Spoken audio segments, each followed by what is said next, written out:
Lumipat ako sa compound na iyon na dala ang simpleng plano. Magpahinga, mag-ipon ng lakas, at kalimutan muna ang ingay ng syudad. Tahimik ang lugar sa unang tingin. May iilang bahay na magkakadikit pero may pagitan pa ring bakuran. May mga halaman sa gilid ng kalsada at laging amoy sinangag tuwing umaga. Naghahanap lang ako ng lugar na pwedeng huminga nang hindi hinahabol ng deadline at hindi sinisilip ng kung sino-sinong tao. Kaya nang makita ko ang inuupahang bahay na may maliit na teres at may likod na bakanting lote, kinuha ko agad. Hindi ko pa alam noon na ang bakanting lote palang iyon ang may pinakamalaking kwento. At ang katahimikan na hinahanap ko ang mismong babaliin ng isang bunganga na hindi marunong tumigil. Unang araw ko pa lang, ramdam ko na agad na may matang nakatutok sa akin. Hindi yung tingin na normal na usisero lang, kundi yung tinging parang binibilang ang bawat galaw mo. Habang binubuhat ko ang 2 bag ko papasok, narinig ko ang mahinang kaluskos ng bintana sa katabing bahay. Paglingon ko, may kurtina na bahagyang gumalaw, tapos may aninong umatras. Hindi pa ako sigurado kung tao o guni-guni ko lang, kaya ipinagpatuloy ko na lang ang pag-aayos. Pero ilang minuto pa lang ang lumilipas, may narinig na naman akong boses sa labas.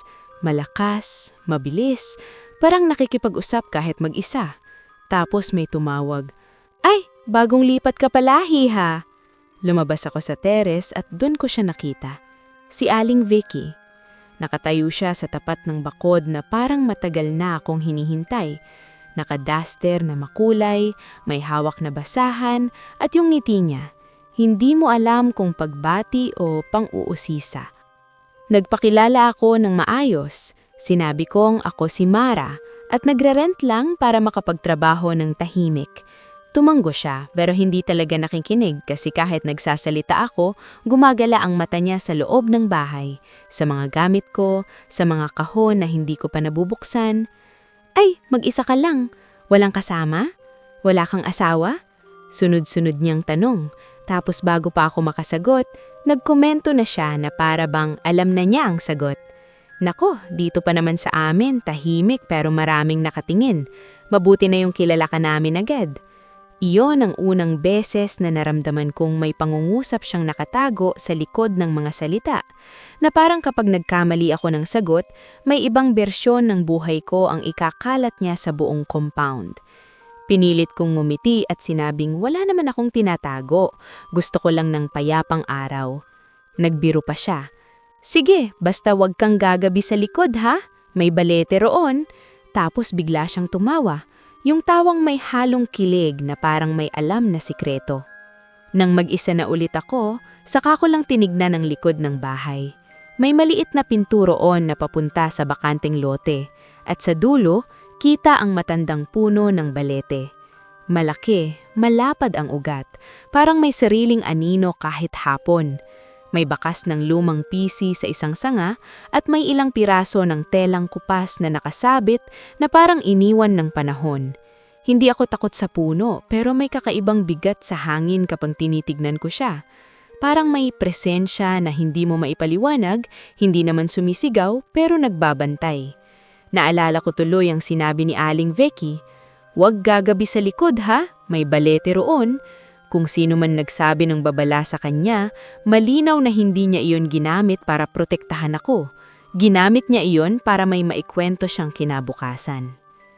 Nung gabi na, habang inaayos ko ang higaan at sinisiguradong nakalock ang pinto, tahimik ang buong compound hanggang sa biglang may pabulong na tawanan sa labas. Hindi siya malakas pero sapat para tumindig ang balahibo ko. Akala ko una may batang naglalaro pero walang yabag. Walang takbuhan. Tapos may kumalabog sa bintana. Isang beses lang pero parang sinadya. Lumapit ako dahan-dahan, sinilip ko ang kurtina pero madilim lang, walang tao, walang ilaw sa labas. Huminga ako ng malalim, pinilit kong isipin na normal lang iyon, baka pusa, baka sanga. Pero sa likod ng katahimikan, naroon pa rin ang pakiramdam na may nakatingin. At sa unang gabing iyon, doon ko naintindihan na ang compound na pinili ko ay hindi lang basta lugar. Parang may sariling ugali, may sariling lihim, at may isang kapitbahay na handang gawing kwento ang kahit anong maliit na galaw ko para lang may mapag-usapan siyang kinabukasan. Kinabukasan, maaga akong nagising dahil sa ingay ng walis sa labas at sa mahinang usapan na parang sinasadyang marinig ko. Hindi ko na kinailangan silipin para malaman kung sino, kasi iisa lang sa compound ang may ganong klase ng boses. Yung boses na kahit simpleng pagbati ay may kasamang pahaging. Pagbukas ko ng bintana, nakita ko si Aling Vicky sa tapat ng bakod, nakapamewang, nakatingin sa bahay ko na parabang nag-aabang ng bagong kabanata. Nagkukunwari siyang naglilinis ng harap, pero halatang mas interesado siya sa akin kaysa sa kalat sa kalsada. Lumabas ako para bumili sana ng pandesal sa kanto, pero bago pa ako makalakad ng maayos, sinalubong na niya ako na parang may dala siyang reklamo. Ayun na nga, diretsahan niya akong tinanong kung totoo raw bang may kasama akong lalaki kagabi. Hindi siya nagtanong ng mahinahon, parang may konfirmasyon na siya sa isip at gusto niya lang marinig ang bersyon ko para maikumpara sa tsismis niyang binuo. Narinig ko kasi may kausap ka raw, tapos may kumalabog pa. Nako, iba na yan, sabi niya habang umiiling na kunwari nag-aalala. Naramdaman kong uminit ang batok ko, hindi dahil takot ako sa kanya, kundi dahil alam kong kahit anong sabihin ko, babaluktutin niya. Pinilit kong maging kalmado at sinabi kong mag-isa lang ako. May narinig lang akong ingay at natakot. Pero imbis na maniwala, ngumiti siya na parang mas lalong naaliw. Ay, ganun ba? Bakit may tumawa? Tanong niya, sabay tingin sa mga kapitbahay na dumaraan, na parabang hinihintay niyang may makisawsaw. Hindi pa ako nakakasagot, may dalawa pang kapitbahay na dumaan, at kapansin-pansin ang karaan ng pagtingin nila sa akin. Hindi na ito yung normal na bagong lipat na tinitignan lang, kundi yung tingin na may naipasa ng kwento. May konting takot, may konting iwas. Isang babae na may bitbit na timba ang biglang nag-iba ng lakad, lumayo sa harap ng bahay ko. Yung isa namang lalaki parang nagmamadaling pumasok sa bahay nila, pero bago siya tuluyang mawala, sumulyap muna siya sa likod ko, sa direksyon ng bakanting lote. Doon ko naramdaman na hindi lang ako ang pinupuntirya ni Aling Vicky, pati ang lugar mismo. Ginagamit niya ang pangalan ng balete para dagdagan ng takot, para mas malakas ang tsismis, para mas maraming bibig ang gagalaw. Pagpasok ko sa bahay, nagtimpla ako ng kape at pilit kong ibinalik ang isip ko sa trabaho.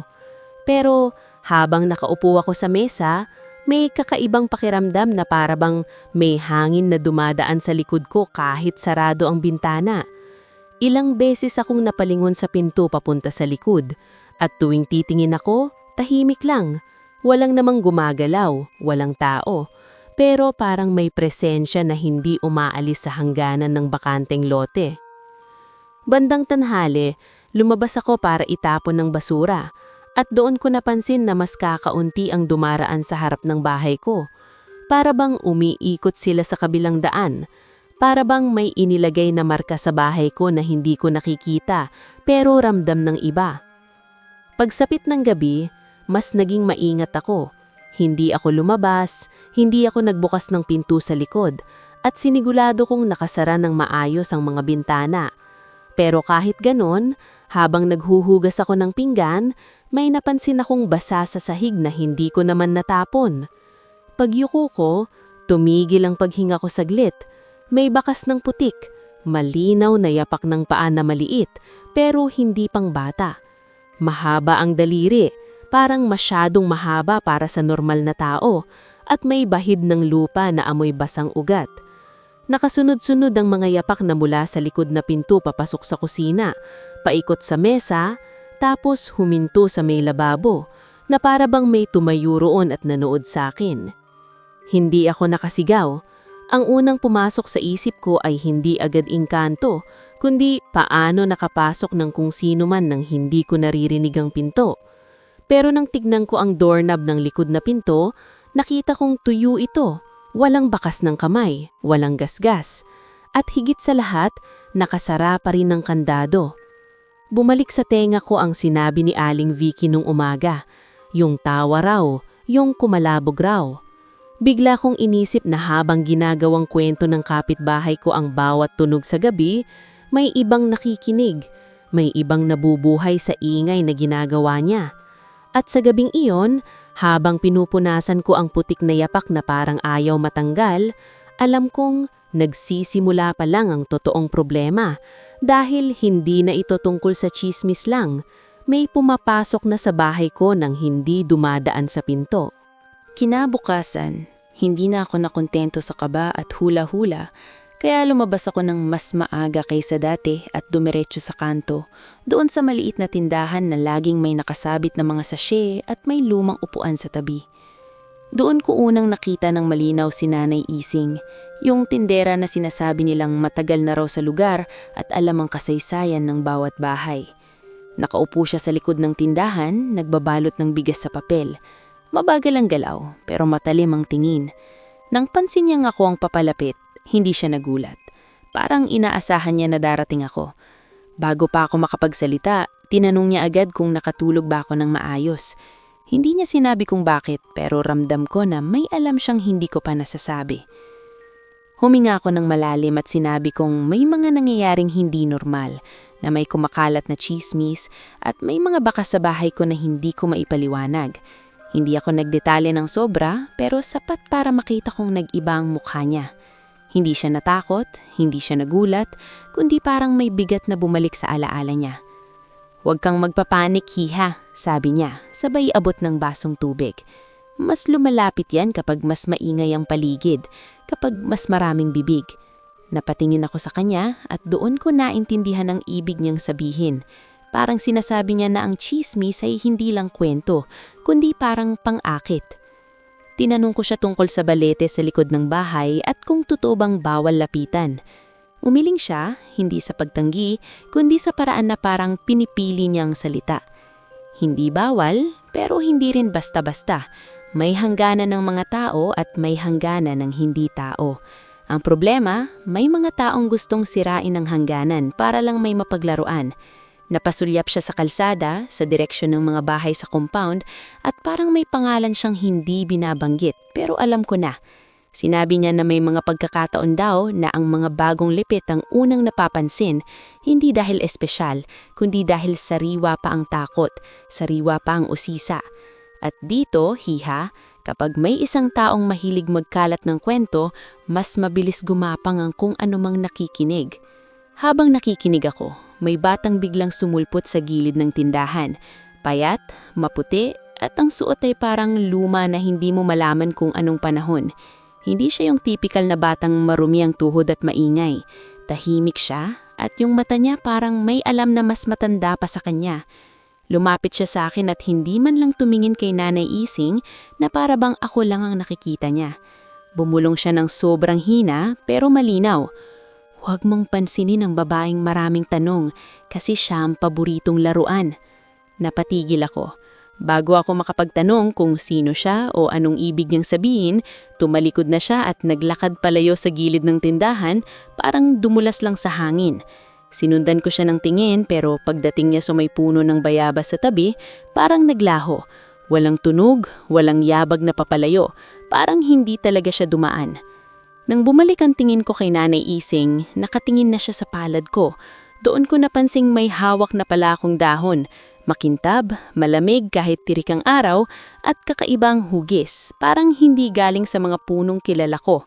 Hindi ko maalala kung kailan ko iyon nahawakan pero naroon na siya sa kamay ko na parang iniwan nung batang iyon. "Yan ang tanda," sabi ni Nanay Ising, at biglang bumaba ang boses niya. "Hindi para takutin ka, Hiha, kundi para malaman mong hindi guni-guni ang nararamdaman mo. May tumitingin, may nakikinig, at kung sino man ang paboritong laruan, hindi lang siya basta tsismosa. May bagay na kumakapit sa kanya kasi binubuksan niya ang pinto kahit hindi niya alam." Umuwi akong mas mabigat ang dibdib pero mas malinaw ang isip. Hindi na ako nagtatanong kung may engkanto ba o wala kasi sa dami ng palatandaan, parang may gumagalaw na sa pagitan ng kwento at totoong buhay. Habang naglalakad ako pabalik sa compound, napansin kong may mga kapitbahay na nagbubulungan sa labas ng bahay nila at nang nakita nila ako, bigla silang tumahimik. Sa dulo ng daan, nakita ko si Aling Vicky na nakasilip sa bintana at kahit malayo, ramdam ko ang titig niya. Parang hinahabol niya ang bawat impormasyon tungkol sa akin. Pinisil ko ang dahon sa palad ko at sa unang pagkakataon, hindi lang takot ang naramdaman ko, may halong galit at pag-iingat. Kasi kung totoo nga ang chismis ay pinto, ibig sabihin, habang patuloy siyang nagsasalita, may lalong lumalapit sa likod ng bahay ko, sa tabi ng balete at sa mismong hangganan ng mundo ko. Pagsapit ng hapon, sinubukan kong magmukhang normal kahit mabigat ang isip ko. Nagluto ako ng simpleng ulam, naglinis ng sala, at pinilit kong huwag titigan palagi ang pinto papunta sa likod. Pero kahit anong pilit ko, may pakiramdam na parang may lumulutang na tensyon sa hangin. Yung klase ng tensyon na hindi mo nakikita pero ramdam ng katawan. Mas tahimik ang compound kaysa dati, hindi dahil payapa, kundi dahil parang may hinihintay ang lahat. Kahit ang mga aso na sanay tumahol sa dumadaang motor, para bang nagpipigil. At si Aling Vicky, ramdam kong mas aktibo kesa karaniwan. Kasi kahit nasa loob ako, naririnig ko ang boses niya sa labas, paikot-ikot, tumitigil sa tapat ng bahay ng iba, tapos may kasunod na mahinang tawa at halakhak na parang may pinapasikat siyang kwento. Bandang gabi, habang nagbubukas ang dilim, nagsimula siyang maglibot ng mas lantaran. Nakita ko siya mula sa siwang ng kortina, naglalakad sa gitna ng kalsada na parang may misyon. Kumakatok sa gate ng mga kapitbahay at may dalang kung anong balita. Paminsan-minsan, tumitingin siya sa direksyon ng bahay ko, tapos kikindat na parang may alam siyang mas malalim. Hindi na ako nakatiis. Lumabas ako sa terrace, hindi para makipag-away, kundi para putulin ang ugat ng pinapakalat niya kahit isang beses. Aling Vicky, tawag ko. Pinipilit kong kontrolado ang boses ko. Lumingon siya na parang matagal niyang hinihintay na kausapin ko siya sa harap ng iba. Tumigil siya sa tapat ng bakod, nag-ayos ng buhok, at ngumiti. May sasabihin lang po ako, sabi ko. Ramdam kong may ilang bintana ang biglang bumukas ng kaunti. May mga mata na nag-aabang. Tama na po yung pag-iikot ng kung ano-anong kwento tungkol sa akin. Wala po akong ginagawang masama. Gusto ko lang tumira ng tahimik. Hindi ko na dinagdagan kasi ayokong bigyan siya ng bagong linya na pwede niyang gamitin. Pero siya, hindi siya umiwas. Sa halip, bahagya siyang lumapit sa bakod at ngumiti ng mas malapad. Yung ngiti na hindi mo alam kung panalo o panuniya. Ay, bakit ka naman nagagalit? Nagtatanong lang naman ng mga tao. Natural yun. Baka kasi may tinatago ka. Sagot niya. Sabay tingin sa likod ko, doon sa direksyon ng balete na parang pinapakita niya sa iba na may koneksyon iyon sa akin. Doon na sumiklab ang inis ko, pero pinigilan ko pa rin ang sarili ko. Hindi chismis ang kailangan dito, respeto po, sabi ko, at sa mismong sandaling iyon, parang may kumagat sa hangin. Biglang tumahimik ang paligid na parang nagpindot ng patay na switch. Nawalan ng tunog ang mga kuliglig, pati ang mahinang radyo sa kabilang bahay biglang naputol. Sumunod, isang malamig na hangin ang dumaan, hindi lang basta ihip, kundi parang dumaan sa loob ng balat ko. Parang may dumaan na anilo sa pagitan namin ni Aling Vicky. At kasabay noon, namatay ang mga ilaw sa buong compound, sabay-sabay, parang sinadya. May mga napasigaw sa ibang bahay. May kumalabog na pinto, may batang umiyak, at si Aling Vicky, sa unang segundo, hindi siya natakot. Napangiti pa siya na parang, ayan na, may ebidensya na siya. Pero nang tumagal lang dilim at hindi bumalik agad ang ilaw, nag-iba ang mukha niya. Napansin ko ang panginginig sa kamay niyang nakahawak sa bakod. Ano to? Bulong niya, hindi na para sa akin, kundi parang para sa hangin. Nalunok ako. Hindi ko alam kung brownout ba talaga, pero kakaiba ang timing at mas kakaiba ang lamig na naiwan. Bumalik ako sa loob, sinara ko ang pinto at kinapa ko ang flashlight sa drawer. Sa dilim, naririnig ko ang mga yapag sa labas, mga taong nagkakagulo at nagtatanungan, pero sa pagitan ng ingay nila, may isa pang tunog na mas manipis, mas bayanad, parang pabulong na tawanan na galing sa likod ng bahay, sa direksyon ng balete. Pinipilit kong huwag lumapit sa bintana, pero parang hinihila ako ng pakiramdam na kailangan kong makita.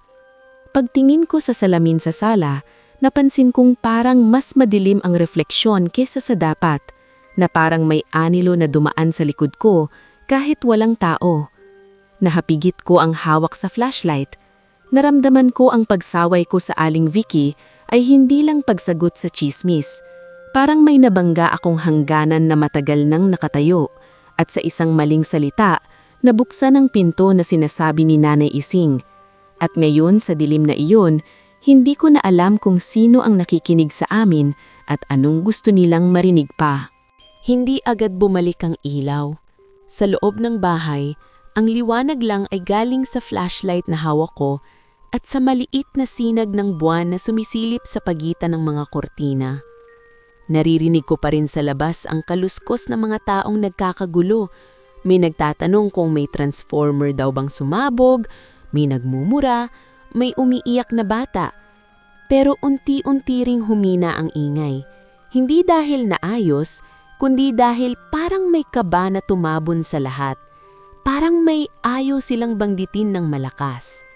Sa bawat segundong lumilipas, mas lumalalim ang lamig na galing sa likod ng bahay. Yung lamig na parang hindi gawa ng panahon, kundi ng presensya. Napalingon ako sa pinto papunta sa teres nang marinig ko ang tatlong katok.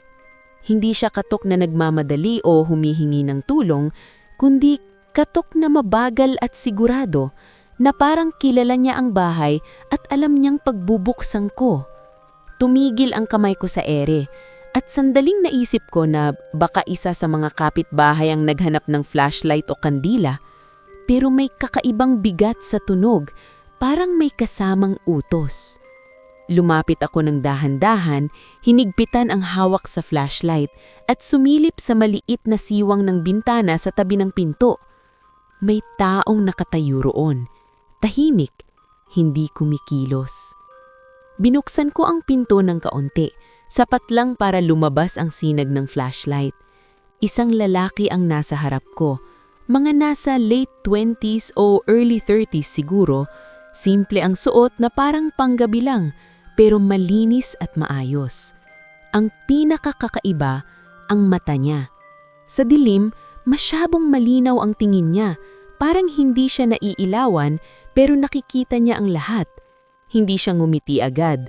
Tumingin siya sa loob ng bahay tapos sa direksyon ng likod na parang sinusukat niya ang hangin. "Huwag kang matakot," sabi niya. Mababa ang boses, kalmado, parang sanay magpatahimik ng gulo. "Hindi ikaw ang pakay, yung bunganga ang nag-imbita." Parang may kumurot sa sikmura ko. "Sino kayo?" tanong ko, at kahit pilit kong gawing matatag ang boses ko, lumabas pa rin ang paninginig. Hindi siya sumagot agad. Umangat lang ang tingin niya sa itaas ng pinto ko, parang may tinitignan niyang hindi ko makita. Tapos sa kanya sinabing, "Kaibigan ng katahimikan, kaaway ng tsismis." Hindi ko alam kung biro ba iyon o babala, pero sa paraan ng pagkakasabi niya, parang totoo siyang nagngangalang ganon sa mundo niya. At bago pa ako makapag-react, inilabas niya ang kamay niya at may inilapag sa palad ko. Maliit lang iyon, parang piraso ng asin na pinagdikit, pero hindi puti lang. May halong itim na bungangin, pino, at nang hawakan ko, parang may kuryenteng dumaan sa daliri ko. Hindi masakit, pero gumising ang balat ko. "Ikalat mo to sa bintana bago maghating gabi," sabi niya. Huwag sa pinto, sa bintana, lalo na yung nakaharap sa likod. Nakunotno ko. "Bakit?" tanong ko, pero imbis na paliwanag, nagbigay siya ng isa pang linya na mas nakakapagtigil ng hininga. "May gustong pumasok na hindi marunong kumatok. Kapag tuloy ang ingay sa labas, mas lumalapit sila. Kapag may isang taong hindi tumitigil magsalita tungkol sa iba, parang pinapatakan niya ng dugo ang lupa at may sumisipsip niyon. Gusto kong sabihin na wala akong alam, na hindi kasalanan kung ano man ang nangyayari, pero parang alam na niya ang takbo ng isip ko. Huwag kang makipagtalo kay Haling Vicky ngayong gabi. Masaya sila kapag may galit. Mas masaya kapag may takot. Saglit siyang tumingin sa direksyon ng kalsada at sa malayo may mga ilaw ng kandila at cellphone na gumagalaw, mga kapitbahay na nag-iipon sa labas. At huwag mong hayaang gamitin ka sa kwento niya. Kapag naging kwento ka, nagiging daan ka. Napalunok ako at sinubukang alamin kung sino talaga siya. Taga rito po ba kayo? Tanong ko. Pero parang dumaan lang ang tanong sa hangin. Sa halip, tinignan niya ang kamay ko na may hawak na asin na may itim na bungangin.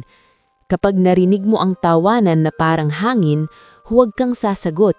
Kapag may boses na ginagaya ang kilala mo, huwag kang lilingon agad. At kapag dumating ang 12:00, matinig pero huwag kang magpapadala. Pagkasabi niya niyon, umatras siya ng isang hakbang. Parang ayaw na niyang tumagal sa mismong pintuan ko. May dahilan kung bakit ka napunta dito, pero sa mayon, ang mahalaga, manatili kang tahimik. Pagpihit ko sana para magtanong pa, biglang umihip ang hangin at nang bumalik ang tingin ko sa kanya, wala na siya sa harap ng pinto. Walang yabag na papalayo, walang anew sa kalsada, parang natunaw siya sa dilim. Tumayo ako doon ng ilang segundo, nakatitig sa walang lamang espasyo. Saka ko lang napansin na ang lamig sa hangin ay tila humina, kahit kaunti. Dahan-dahan kong sinara ang pinto at sa loob ng bahay, habang hawak ko ang asin na may itim na bungangin, isang bagay ang klaro. Hindi lang basta brownout ang nangyari at hindi lang chismis ang kaaway ko. May ibang gumagalaw sa likod ng compound at may isang taong dumating para sabihin na ang dila ni Aling Vicky ang tunay na mitsa. Buong oras bago maghating gabi, parang mabigat ang hangin sa loob ng bahay. Hindi na ako kumilos ng mabilis, hindi na ako nagbukas ng kahit anong bintana ng walang pag-iingat.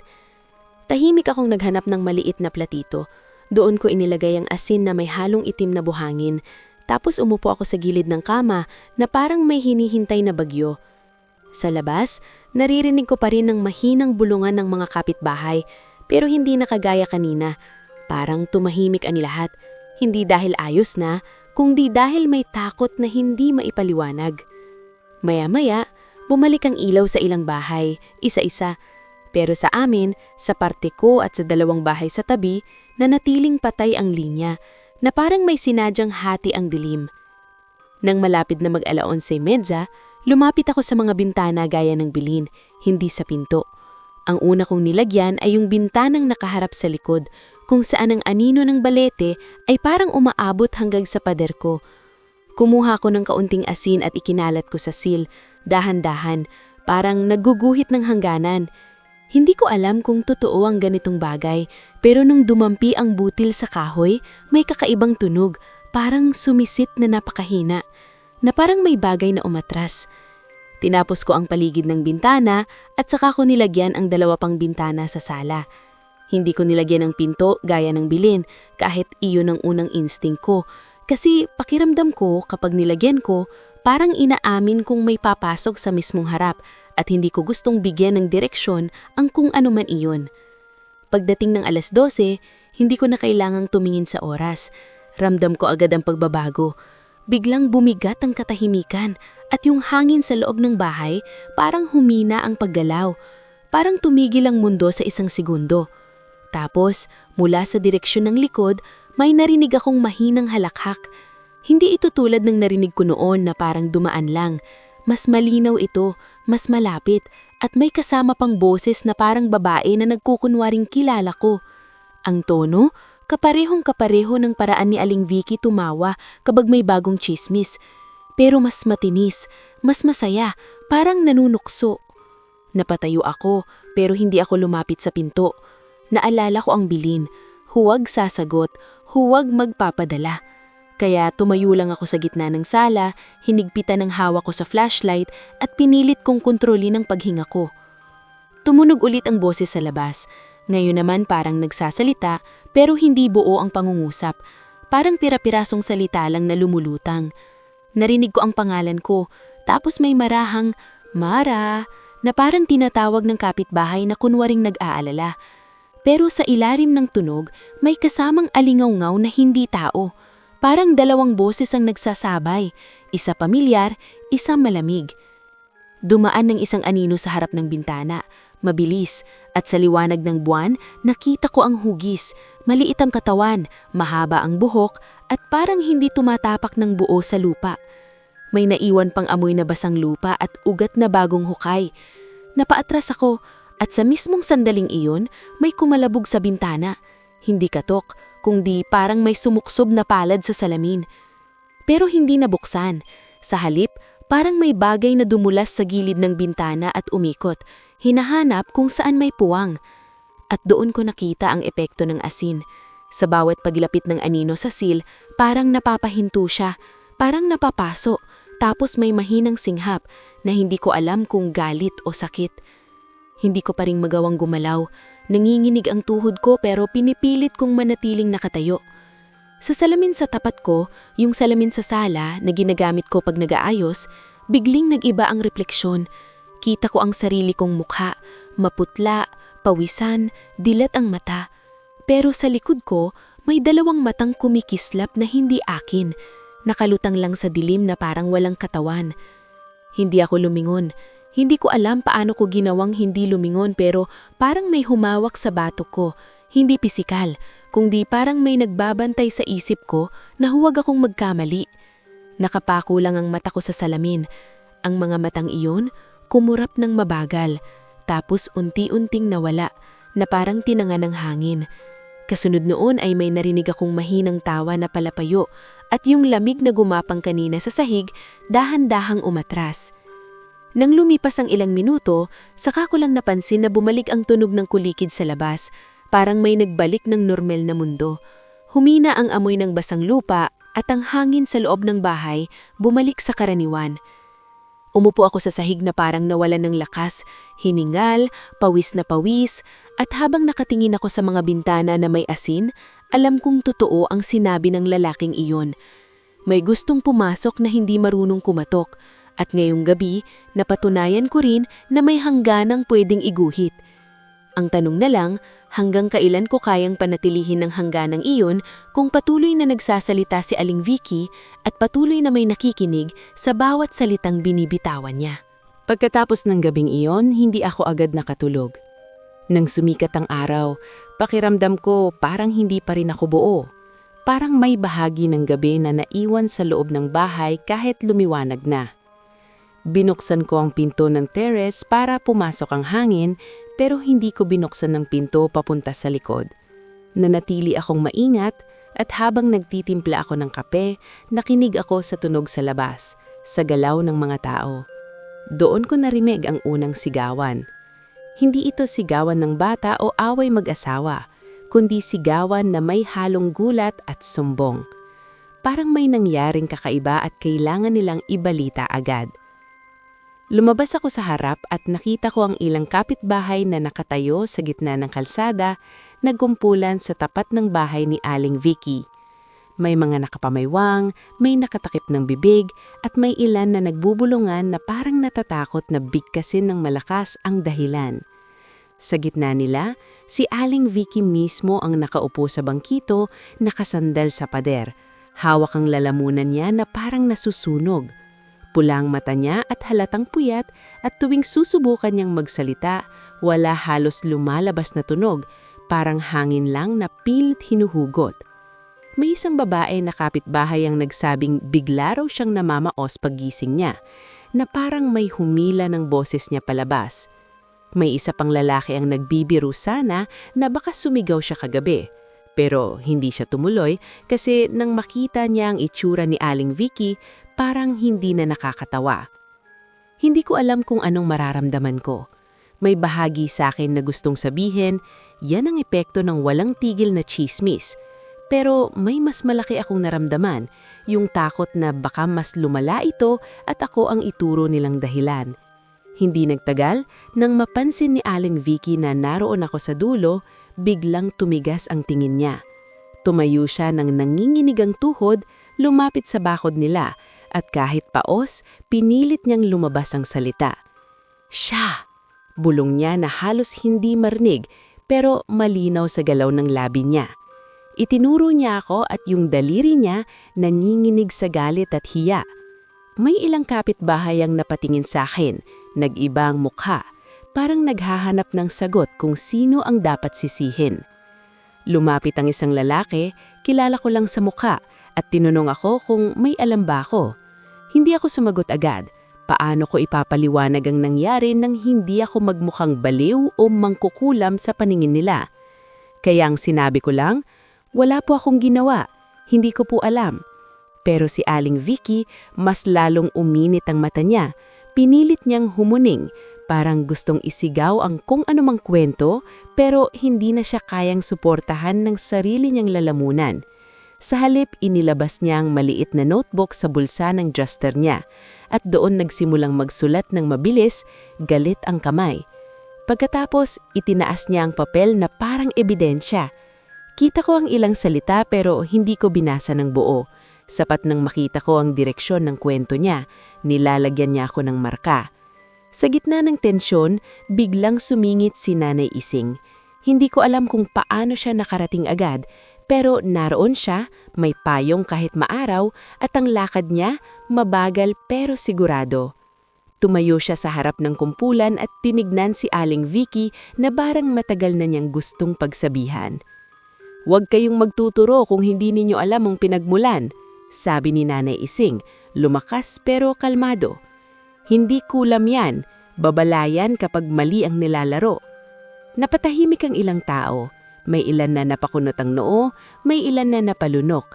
Ang salitang babala parang may bigat na hindi kayang gawing biro.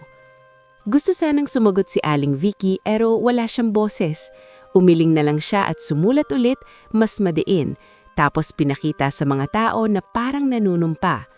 Pero bago pa lumakas ang pagkakampi ng iba, nakita ko sa dulo ng daan ang lalaking kumatok sa akin kagabi. Nakatayo siya sa lilim ng puno, nakasandal lang, parang hindi kabilang sa gulo pero kontrolado niya ang ritmo. Hindi siya nakatingin sa mga tao, nakatingin siya kay Aling Vicky na parang sinusukat kung gaano pa kalayo ang kaya niyang itulak. Nang magtagpo ang tingin namin, bahagya siyang umiling parang sinasabing huwag akong magsalita ng sobra, huwag akong magdagbag ng ingay. Doon ko naintindihan ang mas masakit. Kahit paus na si Aling Vicky, hindi pa rin tumitigil ang tsismis. Nagbabago lang ang anyo. Kapag hindi na niya kayang sabihin, isusulat niya. Kapag hindi na niya kayang sumigaw, ipapasa niya sa bibig ng iba. At habang nagkakagulo ang compound sa paghahanap ng masisisi, ramdam kong may isa pang nakikinig sa balikat ng lahat ng iyon. Mas tahimik, mas matyaga, at mas gutom sa ingay na pilit binubuo ni Aling Vicky kahit nauubos na siya. Kanagabihin, bago pa man lumalim ang dilim, nakita ko na namang nakatayo ang lalaki sa labas, sa tapat ng bakod ko.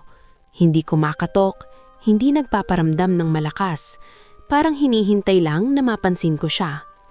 Hindi na ako nagpatumpik-tumpik. Lumabas ako sa terrace na may dalang maliit na ilaw, sapat lang para makita ko ang mukha niya. Tahimik siyang tumingin sa paligid, sa mga bahay na may ilang sindi ng ilaw, sa mga bintanang may nakasilip na mata, at sa direksyon ng likod kung saan naroon ang balete na parang mas madilim kaysa sa iba. "Huwag ka dito magsalita," sabi niya agad. Mababa ang boses. "Maraming tenga." Sinundan ko siya nang hindi nagtatanong hanggang sa gilid ng compound kung saan may maliit na daanan papunta sa bakanting lote sa likuran ng mga bahay. Doon, mas malamig ang hangin at mas tahimik, parang mismong lugar ang humihina ng dahan-dahan. Huminto siya sa may hangganan, hindi siya lumapit sa balete mismo. Kita ko ang puno sa dilim, matikas, parang nakabantay sa isang bagay na hindi nakikita. "Dito lang," sabi niya at tinuro ang linya sa lupa na parang may invisible na pader. Huwag kang tatawid. Kahit gusto mong makita, huwag. Napalunok ako at tumanggo. Doon na siya nagsimulang magsalita ng mas malinaw kaysa dati. Ang tsismis, sabi niya, hindi lang salita.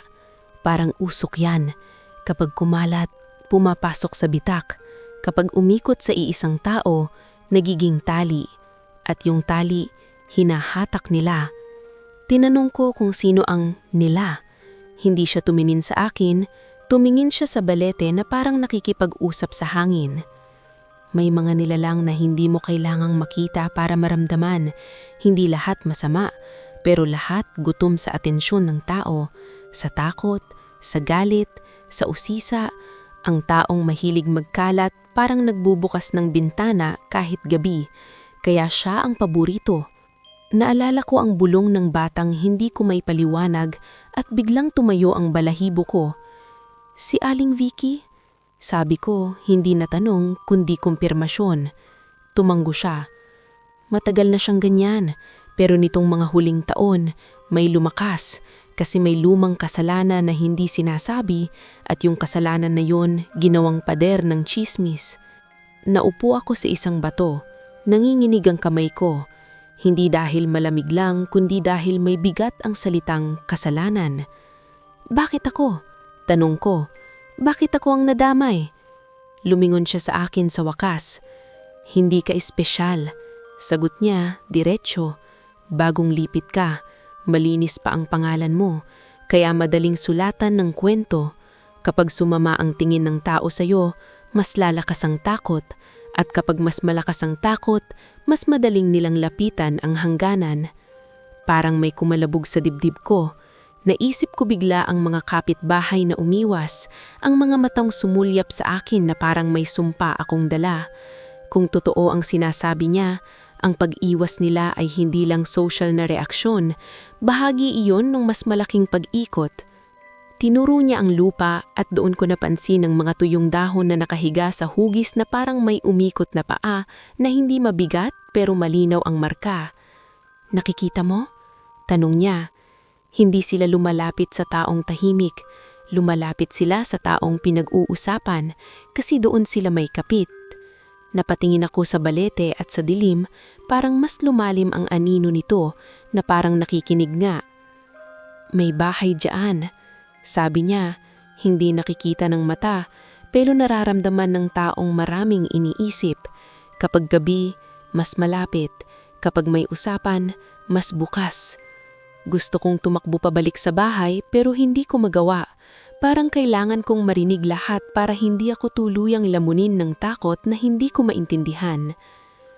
Anong mangyayari kung hindi tumigil? Tanong ko at naramdaman kong nanginginig ang boses ko. Tumahimik siya sandali, tapos sagot niya, may nawawala.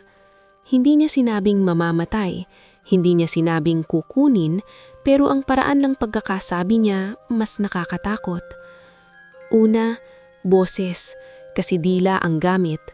Pangalawa, tulog, kasi panaginip ang daan. Pangatlo, tao. Minsan hindi mo mapapansing wala na kasi may papalit na kwento. At kapag naging kwento na lang, mas madali nilang itago. Napahawak ako sa dibdib ko. Anong dapat kong gawin? Tanong ko. Sumagot siya ng simple, parang hindi niya ayang gawing komplikado. Manatili kang kalmado. Huwag kang gagawa ng eksena. Huwag kang papasok sa gulo. At kung kailangan mong magsalita, piliin mo ang tao, hindi ang marami. Tumingin siya sa direksyon ng mga bahay. Kung gusto mong matapos ito, hindi mo lang kailangang protektahan ang sarili mo. Kailangan mong putulin ang pinagkukunan nila ng lakas. At yung pinagkukunan nila ng lakas, hindi ang balete, ang dila. Bago ako makapagtanong pa, may mahinang hagik-hik sa hangin galing sa direksyon ng balete. Parang sinasadyang ipaalala na naroon sila, nakikinig at marunong mang-asar. Umatras ang lalaki ng isang hakbang at ang boses niya naging mas mababa. Huy ka na, sabi niya, huwag kang gagabi dito at tandaan mo ang takot ng tao, pagkain nila.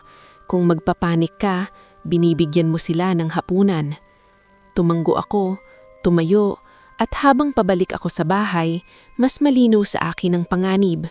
Hindi ito laban na masasagot ng sigawan o sumbatan. Kailangan kong tumahimik sa tamang paraan at kumilos ng hindi nagiging bagong chismis dahil sa lugar na yun, bawat salita ay may kasamang tenga na hindi tao. Kinabukasan, hindi na ako naggulong sa bahay. Kung totoo ngang ang takot at usisa ang pagkain ng kung ano man ang nakikinig, kailangan kong putulin ang hitmo bago pa ako tuluyang maging sentro ng kwento nila. Pero hindi ko rin pwedeng biglain ang mga tao o gumawa ng eksena dahil iyon mismo ang magpapalakas sa ingay. Kaya pinili kong kumilos ng simple, parang normal na kapitbahay na gustong makisama. Nagluto ako ng kaunting kakanin na madaling ipamahagi, hindi para magpa-impress, kundi para may dahilan akong kumatok sa pinto ng iba nang walang drama. Nagsuot ako ng preskong damit, nag-ayos ng buhok, at lumabas sa umaga na parang walang nangyari kagabi. Kahit sa loob-loob ko, mabigat pa rin ang alaala ng mga matang kumikislap sa salamin. Una kong kinausap si Ate Liza, yung nakatira sa tapat na laging nagdidilig ng halaman. Inabot ko ang kakanin at sinabi kong bago lang ako at gusto ko lang magpakilala ng maayos. Nagulat siya, ngumiti pero halatang may pag-iingat sa mata. Hindi ko siya tinanong agad tungkol kay Aling Vicky. Hinayaan kong siya ang magbukas ng usapan. Pagkatapos ng ilang palitan ng simple at magalang na salita, saka ko sinabi, kalmado at direkta, na nararamdaman kong may mga maling kwento tungkol sa akin at ayokong lumaki pa. Hindi ako nagreklamo, hindi ako umiyak, hindi ako nagbanta. Sinabi ko lang na mag-isa akong lumipat dahil kailangan kong magpahinga. At wala akong kasamang lalaki, wala akong tinatagong kung ano. Tahimik siyang nakinig, tapos napabuntong hininga. Alam mo naman si Aling Vicky, sabi niya sa wakas parang nahihiya. Minsan sobra lang talaga dila nun. Hindi ko sinamantala ang pagkakataon para siraan si Aling Vicky. Tumango lang ako at sinabi kong naiintindihan ko, pero sana wag na nilang ipasa sa iba. Sunod kong kinausap si Mang Rodel, yung matandang lalaki na madalas nasa labas dahil nag-aayos ng motorsiklo. Mas diretso siya.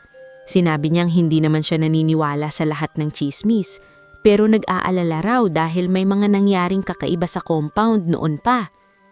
Hindi ko siya tinanong kung ano, pero siya mismo ang nagbukas. May nawala dito. Bulong niya sabay tingin sa paligid na parang takot marinig ng hangin. Dalagita, matagal na, isang umaga, parang bula. Hanap dito, hanap doon, wala. Nagdilim ang mukha niya. At alam mo ba kung sino ang huling nakausap? Hindi ko na kinailangang hulaan. Hindi ko rin sinabing alam ko. Hinayaan kong lumabas sa bibig niya. Si Vicky, sabi niya halos pabulong. Ang kwento, pinag-initan daw niya noon kung ano-anong sinabi. Tapos biglang nawala. Simula noon, mas naging matalas dila niya. Parang takot na takot din siya sa sarili niyang bibig. Habang tumatagal ang araw, nakausap ko ang ilan pang kapitbahay, paisa-isa. Hindi ko inulit ang parehong linya sa lahat. Sa iba, nagpakilala lang ako. Sa iba, nagtanong ako ng simpleng bagay tungkol sa schedule ng basura o kung saan ang pinakamalapit na talipapa. Ang mahalaga, naramdaman nilang tao ako, hindi misteryo, hindi multo, hindi kwento. At sa bawat bahay na pinuntaan ko, unti-unting lumuluwag ang mga mukha nila. Parang nababawasan ng takot kapag may totoong usapan na hindi chismis. May ilan pang ang nagsorry ng mahina. Sinasabing nadala lang sila sa narinig. Tinanggap ko kasi alam kong iyon ang unang pader na kailangan kong ayusin. Pero habang ginagawa ko yun, hindi nawawala ang presensya ni Aling Vicky sa paligid. Kahit paos, naandyan si Aling Vicky sa bintana, nakatitig, parang nagtatala ng sino ang kinausap ko. May pagkakataon nakita ko siyang may hawak na papel, parang nagsusulat na naman. At tuwing may dumaraan, may isinusuksok siyang sulat o binubulungan kahit mahina lang. Para siyang apoy na ayaw mamatay kahit tinatabunan mo ng tubig. At mas masakit, may mga taong tumatanggap pa rin, hindi dahil gusto nilang manira, kundi dahil sanay silang makinig sa kanya, sanay silang mabuhay sa kwento. Nang dapit ng hapon, pauwi na ako galing sa huling bahay na pinuntahan ko, narinig ko ang pag-iyak sa dulo ng daan. Hindi ito iyak ng bata, mabigat, pigil, parang nahihiya. Napahinto ako sa gilid ng kalsada at nakita ko si Aling Vicky sa tapat ng balete. Mag-isa, nakaharap sa puno na parang may kausap. Hindi siya sumisigaw, hindi siya nagsasalita, pero ang bibig niya gumagalaw na parang nagmamakaawa. Hawak niya ang lalamunan niya, tapos inilalapat ang noon niya sa palad niya, umiiyak ng tahimik. Para siyang taong hinahabol ng sariling kasalanan. At sa mismong sandaling iyon, doon ko naintindihan na hindi lang ako ang problema niya. May bagay siyang kinakatakutan sa puno na iyon at may bagay siyang pinakakain ng matagal na. Kaya kahit gustuhin niyang tumigil, parang may tali na humihila pabalik sa bibig niyang sanay magkalat. Hindi ko agad nilapitan si Aling Vicky noong una. Nakatayo lang ako sa medyo malayo, sa gilid ng kalsada, nakasilong sa anino ng isang poste at pinakiramdaman ko ang hangin. Hindi ko alam kung anong mas nangingibabaw sa akin noon, awa ba o pag-iingat. Kasi sa loob ng ilang araw, siya ang naging ugat ng lahat ng gulo. Pero ngayon, heto siya, umiiyak na parang bata, nakaharap sa balete na para bang may hinaharap siyang hindi kayang makita ng iba. Hindi niya ako napapansin, o baka ayaw niyang mapansin ako. Ang mga kamay niya, naninginig habang hawak ang lalamunan at paminsan-minsan parang may sinasabi siyang pabulong, parang nakikipagkasundo sa hangin. Tapos biglang humihinto siya, parang may narinig, tapos iiyak ulit. Doon ako nakaramdam ng kakaibang bigat, parang may katotohanang hindi ko pa hinahawakan pero matagal nang umiikot sa lugar. Hindi lang siya tsismosa dahil masama ang ugali. Tsismosa siya dahil may bagay na nakasabit sa kanya at ang bibig niya ang ginawang daan. Naalala ko ang sinabi ng lalaki, may lumalakas dahil may lumang kasalanan na tinatakpan ng tsismis. At habang nakikita ko siyang nagmamakaawa sa puno, biglang tumama sa isip ko na baka ang pagkawala ng dalagita noon ay hindi lang simpleng nawala. Baka may kapalit, baka may utang na binabayaran, kaya kahit paos na siya, pilit pa rin siyang gumagawa ng paraan para mag-ingay. Narinig ko ang mahinang yabag sa likod ko. Lumingon ako at nakita ko ang lalaki, yung kaibigan ng katahimikan, nakatayo sa dilim na parang bahagi ng gabi. Hindi siya dumating para manood. Dumating siya para siguraduhin na hindi ako gagawa ng maling hakbang. Lumapit siya sa tabi ko. Hindi masyadong malapit. Parang alam niyang dapat may distansya pa rin. Nakikita mo na. Hindi lang siya masama. Nakakapit siya. Pinanood niya si Aling Vicky, tapos kumunot ang noon niya na parang may lungkot. Anong dapat gawin? Tanong ko, halos pabulong dahil pakiramdam ko kapag nilakasan ko may ibang makakarinig. Tumahimik siya sandali. Sa kanya sinabi, puputulin mo ang cycle, pero hindi sa sigaw, hindi sa parusa, sa pagpapatahimik. Hindi ko agad naintindihan, kaya napatingin ako sa kanya. Kailangan niyang magsabi ng totoo, hindi sa puno, hindi sa hangin, sa tao. Kasi habang tinatago niya ang totoo, habang pinapalitan niya ng tsismis, may dahilan silang kumapit. Ang kasinungalingan, pagkain nila. Ang takot, pagkain nila. Kapag nilabas ang totoo, humihina sila. Napalunok ako. Paano kung ayaw niya? Tanong ko.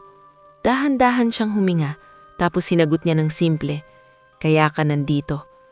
Hindi niya sinabi na pinili ako ng tadhana, pero ramdam kong may dahilan kung bakit ako ang bagong lipit na naging sentro ng ingay.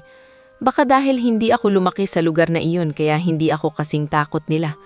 Baka kapag outsider ka, mas kaya mong sabihin ng diretso. Hindi mo siya lalapitan para ipahiya.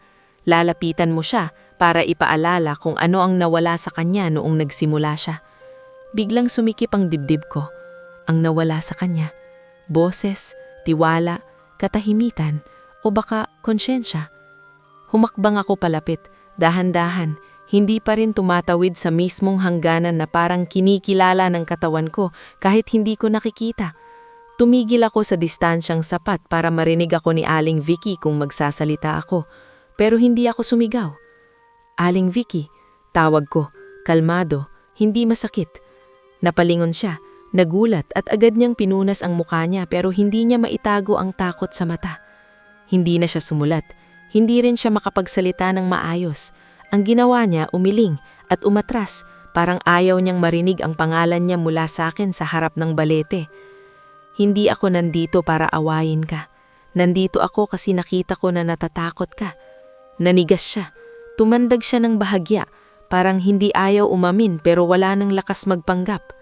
Hindi ko alam kung anong nangyari noon, pero alam ko na hindi mo na kontrolado ang kwento. Dito napapikit siya at biglang tumulo ulit ang luha niya, mabilis, parang nabutas ang pader na matagal niyang binuo. Sa likod ko, hindi ko man nakikita, ramdam kong ang hangin na parang gumagalaw, parang maraming tenga ang biglang naging attentive, parang may mga bulong-bulong na nag-uunahan, hindi galing sa tao, kundi galing sa paligid. Parang ayaw nilang marinig ang lalabas na katotohanan. At doon ako mas lalong naging mainat sa bawat salita. Sa gusto mong matapos, kailangan mong huminto sa paninira. Hindi para sa akin, para sa sarili mo, para sa lugar na to. Tumingin siya sa akin, at sa unang pagkakataon, wala na sa mata niya ang yabang ng tsismosa. Nandoon ang isang taong pagod, durog, at parang matagal nang gustong tumigil pero hindi marunong. Humakbon siya sa lupa, hawak pa rin ang lalamunan niya, tapos kinuha niya ang papel at ballpen na laging kasama niya. Sa nanginginig na sulat kamay, nagsulat siya ng ilang pangungusap. Inabot niya sa akin ang papel. Hindi ko binasang malakas, pero nang nakita ko ang unang linya, parang may malamig na dumaan sa guludgud ko. May isang bagay siyang inamin, isang bagay na matagal niyang tinatakpan ng tsismis, at habang nagbabasa akong tahimik, naramdaman ko na ang hangin sa paligid namin ay umihip ng mas malakas, na parang may nagalit, na parang ayaw pumayag na lumabas ang totoo. Hindi ko dinala ang papel na ibinigay ni Aling Vicky sa bahay. Hindi dahil natatakot akong mawala, kundi dahil pakiramdam ko, kapag dinala ko iyon sa loob, mas lalong lalapit ang kung anumang nakikinig. Binasa ko lang ng tahimik sa ilalim ng ilaw ng poste at sa bawat linyang dumadaan sa mata ko, mas bumibigat ang dibdib ko. Hindi niya sinabi lahat, pero sapat ang mga salitang isinulat niya para makita ko ang ugat. Noon daw, may dalagitang lagi niyang pinagchichismisan, pinariringgan at pinapahiya sa compound. Isang gabi, dahil sa sobrang inis at takot na mabuking ang sariling kasinungalingan, dinala niya ang dalagita sa likod, sa may balete, para raw takutin lang at patahimikin. Hindi niya inaasahan na may sasagot sa takot. May mga bulong sa hangin, may halakhak sa dilim, at sa isang iglap, nawala ang dalagita sa harap niya na parang tinangay ng lupa. Simula noon, araw-araw siyang may naririnig, at tuwing mananahimik siya, mas lumalakas ang bulong. Kaya natuto siyang mag-ingay, magkalat, gumawa ng kwento para hindi niya marinig ang sarili niyang konsensya. At habang lumilipas ang taon, mas lumalakas ang nakakapit sa kanya kasi bawat chismis ay parang handog. Hindi ko na hinintay na masira pa ang gabi. Kinaumagahan, maaga akong gumising at kumatok ako kay Nanay Ising. Hindi ko na kailangan ng mahabang paliwanag. Pagtingin pa lang niya sa mukha ko, alam niyang may hawak akong katotohanan. Pinapunta niya ako sa loob ng tindahan, pinaupo sa likod, at doon ko sinabi ang nangyari. Hindi ang kababalaghan, kundi ang mahalagang bahagi. Ang pag-aamin. Tahimik siyang nakinig, tapos napapikit siya ng matagal na parang may lumang sugat na muling binuksan. Kaya pala, sabi niya, mahina. Kaya pala hindi tumigil ang ingay sa lugar na to. Hindi siya nagalit, hindi rin siya nagulat.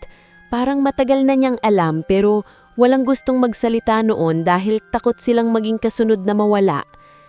Pagkatapos ng tanghali, nang magsimulang lumabas ang mga tao para sa karaniwang gawain, nagtipon-tipon kami sa maliit na espasyo sa gitna ng compound.